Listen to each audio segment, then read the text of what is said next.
طبعا لازم تكون خطة واحدة ومتوحدة، متوحدة علينا كلنا. اتفقنا هنعمل ايه مع بعض بنفس الطريقة. Listen to me. Sales and Operation Planning Meeting. Meeting بيضمن لك ان احنا كأجزاء من الاورجانيزيشن، كجزر موجودة جوه الاورجانيزيشن، احنا كلنا كونكتد ببعض. كل واحد فينا عارف دوره ايه وهيعمله امتى. Listen to me meeting ده هو اللي بيوضح لك مستوى الانتراكشن، وهل احنا كنا مستعدين نشتغل كفريق واحد ولا لا. ده اللي بيليد للافشنسي. في غيابه تقدر تكتشف حاجات غريبه. تكتشف على سبيل المثال ان في كلاينت موجود عايز بضاعه، بس احنا ما عملناش حسابنا ان هيكون في بضاعه.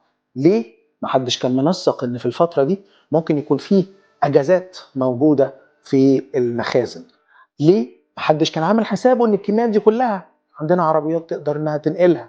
ليه؟ محدش عمل حسابه ان في الوقت ده بالصدفة بنجدد الفروع الفلانية. فبناء عليه انت جاهز ببضاعة وفي ماركت موجود، بس كان في ديماند مهم جدا انت مش قادر تعمله في الفيلم علشان في ريسورس سقط عندك من الخطة. الاس ان بي ميتنج هي اللي بتليدك للافشنسي.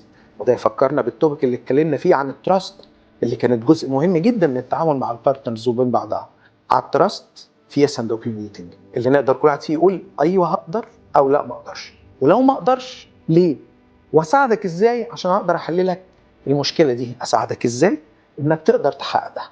هو ده اللي احنا هنتكلم عنه في الاس ان بي والسبلاي تشين افشنسي، وازاي نمبروف السبلاي تشين افشنسي بتولز كتيره من ضمنها الاس ان بي.